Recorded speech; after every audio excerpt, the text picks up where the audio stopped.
Hello, viewers and listeners. You are going to be very excited about our guest today. Her name is Jen Maxfield, and she may look familiar to you. Let me tell you why.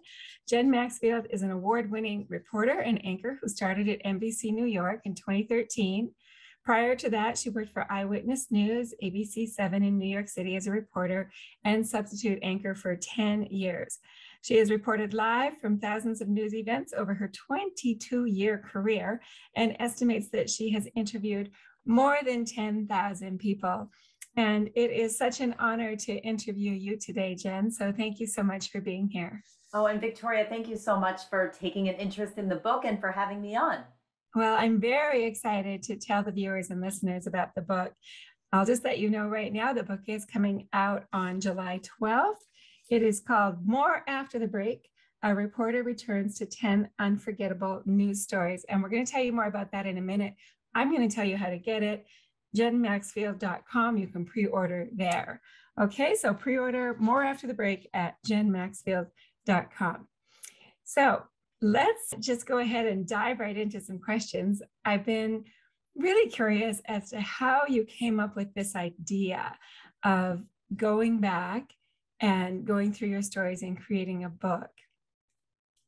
Well, some of the clue to that answer is really in the title of the book itself, going back to these 10 unforgettable news stories.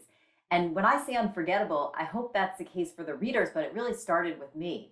And the way that local news works is I get assigned a story in the morning and I work on it, and it may get changed 2 or 3 times during the day. And then I do my live report and the story airs that evening. And then the next day, that cycle begins anew. And just because we move on to the next story or people's names or stories fade from the headlines doesn't necessarily mean that I stop thinking about those people. And so the way that I came at this book and the way that I came up with the stories that I wanted to investigate further was really very organic to me, that these were the people that I continued thinking about weeks or months or years or even decades after I had covered them on the news, because these people made such a big impact on me, even in our short time that we spend together. I can totally see from reading the reviews of the people that have had the honor of reading your book prior to it being published, that you are one of those people who works from the heart. And I would think that in a very fast-paced environment and where there's always a lot of emotion, someone who works from the heart, that might be a little bit difficult. How did you navigate that? I was raised the oldest of 6 kids, and my parents always taught all 6 of us to treat other people the way you wanted to be treated. And that philosophy has really taken me through life, and that is how I approach people at news scenes. I am thankful that I have not been in a lot of the circumstances that these people have found themselves in, but I recognize that I'm there with them on what may be the most tumultuous, the most chaotic, the worst day of their lives. And I'm there to tell their story, but I'm also there as another human being. And so I always approach people with respect and dignity. And I do think that that's not only why people tend to open up to me in the initial news stories, but why, to my surprise, and really I'm so grateful for this, that people agreed to speak with me a second time for this book and trust me with their stories, not once, but twice. I want to share with the viewers and listeners a little bit about what some of those stories are. So 10 memorable stories from her career. She introduces readers to unforgettable people who will inspire you with their hopefulness, even when confronting life's greatest heartbreaks. A young man who lost both legs in a ferry crash, an endurance athlete with stage 4 lung cancer, a 5th grader on a doomed field trip. I'm getting goosebumps just reading this. An Ivy League undergrad sentenced to decades in prison, a young woman who gave her life for an animal, a Wall Street executive on an ill-fated bike ride, a preschooler whose health hinged on an immigration battle, a family who lost everything in a hurricane, a mother who fought back against domestic violence, and a man who stood up for his rights while seated in his wheelchair. And when the next line really got to me, which was, returning to these people even decades later and them being open to you, just your presence alone must have made such an impact on their life.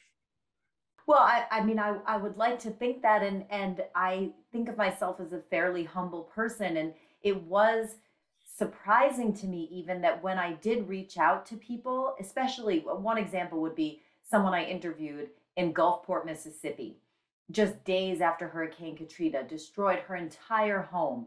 I mean, you can't think of a worse and more chaotic circumstance than this. I think she was in shock. The whole thing must have been a fog. I interviewed her name is Laura Middleton. I interviewed Laura outside the wreckage of her home. The whole interview probably took, I don't know, 20 or 30 minutes.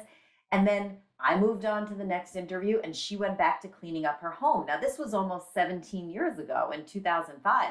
When I located her and called her out of the blue, I was stunned that she even remembered my name, remembered who I was. I figured I just would have been sort of lost in the shuffle of that chaotic and really devastating situation. But I do think that we form a very unique bond between the reporter and the subject. And I think there are other professions too where people recognize that even though the time you spend with another person is short, it has a long impact. And you do remember them years or decades after.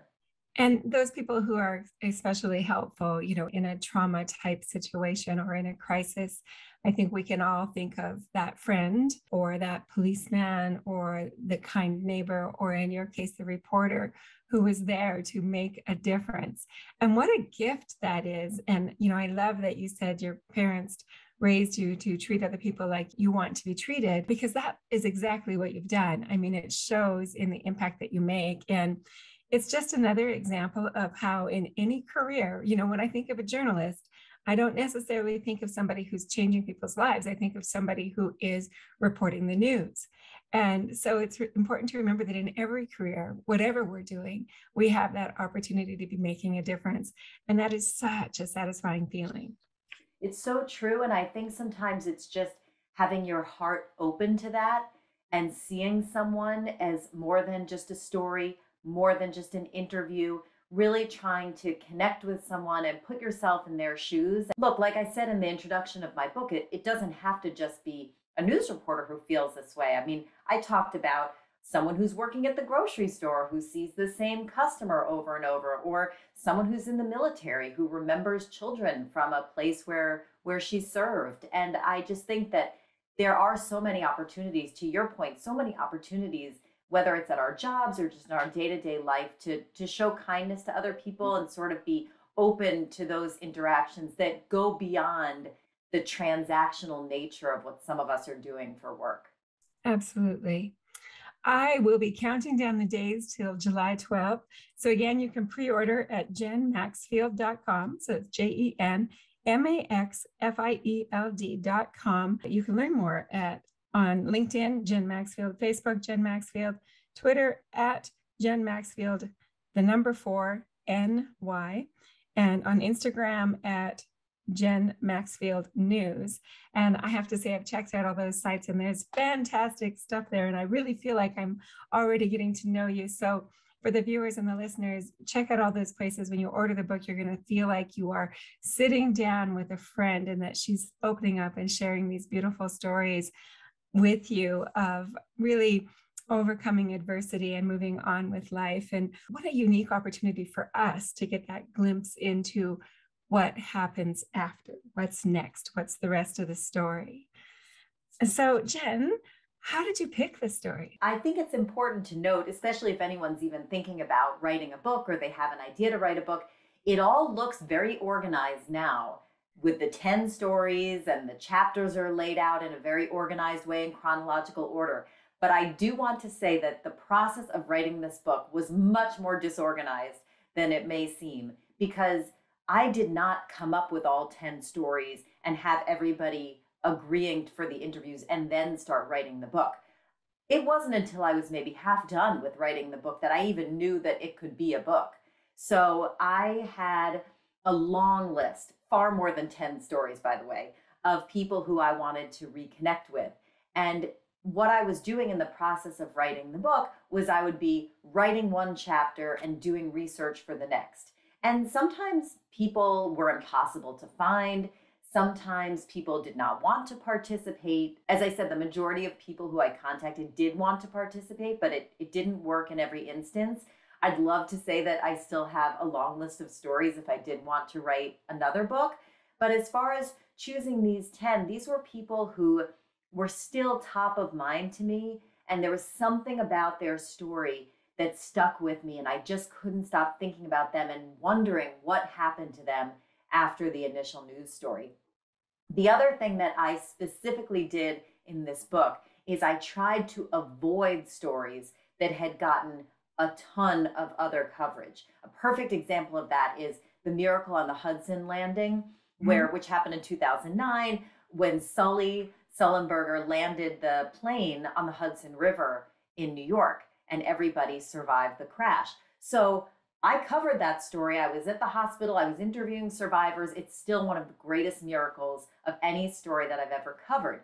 However, Tom Hanks has starred in that movie. I didn't really think I was going to break a lot of new ground on that story. So what I did was I tried to return to stories that I was still thinking about and that people may have some familiarity with, but that the people at the center of them had sort of faded into obscurity. These are people, the people I interview at work, they are not celebrities. They didn't crave the spotlight or try to do this for fame. They were thrust into it by circumstances beyond their control.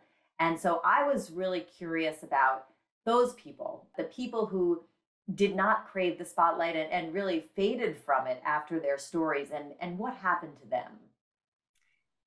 You know what I find with the titles of those chapters that I just read through is that to each of those stories, I can feel that there would be an underlying emotional healing that would have needed to occur in each situation. So as you are on the ground reporting the story, so, like you said, 20, 30 minutes, and then when it's going through production, then the weeks and the years later, when it's kind of in the back of your mind, then when you circle back and talk to these people again, how do you manage your own emotions and the emotional healing as you relive these experiences with the people? I think that's a great question, and really one of the big tensions of my job and the job of a lot of journalists. So look, I got into journalism because I love people. I love meeting new people. I love talking to people. I love learning new things from people. So I really enjoy sitting down with someone and hearing about their life and their story. And as I said, I try to put myself in other people's shoes, and I do form those connections. And that's a lot of the reason why I enjoy my job so much and why I'm still doing it after 22 years. On the other hand, we do have to, at some point, I have to draw some kind of a line where I say, in the first place, I have a professional obligation, right? I've got to get the story on the air by 4 or 5 or 6 p.m. If I don't do that, then the interview is for nothing because nobody gets to see it. So I have that professional obligation to get the story on the air and get an accurate story on the air. But the second part of it is that, look, I'm a mom of 3 kids. I'm married. I have 5 siblings. I have my parents. I have a very full life outside of work. And in order to be a good mom and a good wife and a good daughter and a good sister, I really need to compartmentalize on some level what I'm doing at work so that I can go home and be there for my family. And so that really is the tension that I live with, is that I so want to connect with everyone at work. And I think I do that. But I also need to have some coping mechanisms built in where I am able to put the phone away and go home and make dinner, where I am able to maybe some days not talk to my kids about what I covered at work. Maybe it means I call my mom or my sister on my drive home from work and don't talk about work at all and just try to sort of put that, take my journalist hat off and put another one on. So those are some of the things that I've done through the years. But I also think that because I am still in touch with some of these families, it allows me to have a more natural connection, and it doesn't feel artificial, like I just parachuted into their lives and left. I do still have some ongoing relationship with them. And I just think that, look, we've all read a lot of books from people where the journalist is at the center of the story, right? The journalist is doing the stories and all these other people kind of parachute in. I wanted to flip the script on that and put the subject of the news stories at the center, and I come into their life because that is a more realistic retelling of the story. That's how it happens. These events happen to them, and then I show up. So that's what I've really tried to put out there in the book. What a beautiful human being you are. Absolutely. You know, when I think of these over 10,000 people that you have interviewed, it could be really easy for you to make it all about you and to be coming from that space, but this genuine humility that you have and that you're committed to the story, committed to the people, and really pulling yourself out of the equation, I think is probably what part of what makes you such a great storyteller. And I'm so glad that you've taken those stories and put them to paper. I do have a couple of more questions for you. This is kind of along the same theme, but when you are covering, let's just talk about, say, Katrina, you mentioned that earlier. When you are covering that story and you have to walk up to this woman and say, hi, you know, I'm Jen, I'm here to talk to you about this. Is there a fear? What is the emotion when you are approaching someone to talk to them about their hardest day, hardest hour? That is the part of my job that pushes me the furthest outside my comfort zone. There's no question. When you're approaching somebody at whether it's a breaking news scene or knocking on the door of their home, I really do feel that sense of, I don't know if it's fear, but it's certainly anticipation and discomfort, because I feel sometimes like I'm intruding or I shouldn't be there or they're not going to want to talk to me. But I think over the years, I have the benefit of hindsight. And I think a lot of this book also picks up on that theme, where in the moment it may feel uncomfortable, but the alternative is that I don't speak with them at all. And then the story doesn't get out there in an accurate way. And the other benefit of the hindsight is to see the larger impact that these stories have beyond just that initial door knock or approaching someone at the scene. I mean, the Hurricane Katrina survivors talk about the fact that, especially in Mississippi, where the natural disaster was the worst, they saw a lot of relief efforts come in after journalists started publicizing some of those images and interviews out of Mississippi. And there are other examples in the book. I would point to chapter 7, the Paramus school bus crash. I mean, I interviewed a 10-year-old survivor whose teacher and best friend were killed in a school bus crash on the way to the field trip. This is like every family's worst nightmare, right? And in the moment, the child was recounting what had happened to her, but in the 4 years since then, she has spoken before Congress. She's spoken at the State House in Trenton here in New Jersey. And what has come of that is that she has helped move the needle on school bus safety, and school buses around the country are now safer because of this child.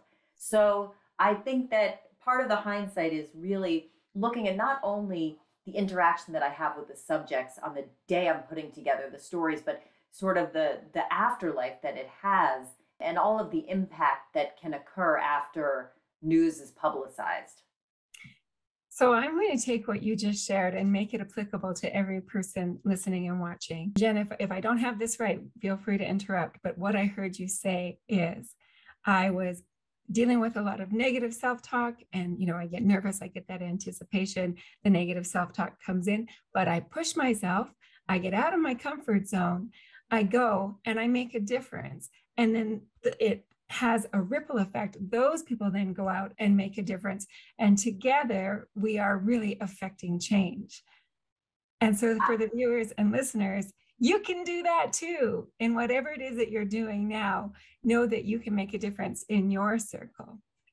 I think that's an amazing way of putting it, sort of phrasing it like a virtuous cycle, right? Where we're all sort of stepping outside of our comfort zones, because that does seem to be where the growth happens in life, right? Whether it's knocking on a door for me at work, or somebody else making a phone call or sending an email or offering to help somewhere. I mean, I think stepping outside of our comfort zones is really where the growth happens. And look, I'd like to think I've been a news reporter for 22 years. I'm stepping out of my comfort zone, going from reporting a 90-second story on TV to now writing a 250-page book. It was a big leap.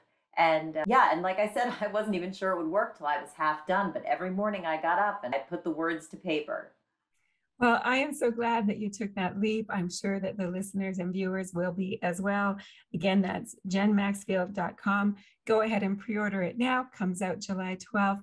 Jen, thank you so much for being with us, and congratulations on all of your successes. And thank you for giving us a glimpse inside your world and letting us know what the rest of the story is. Thank you so much for taking the time and for your insights too, Victoria. Thank you. Oh, thank you.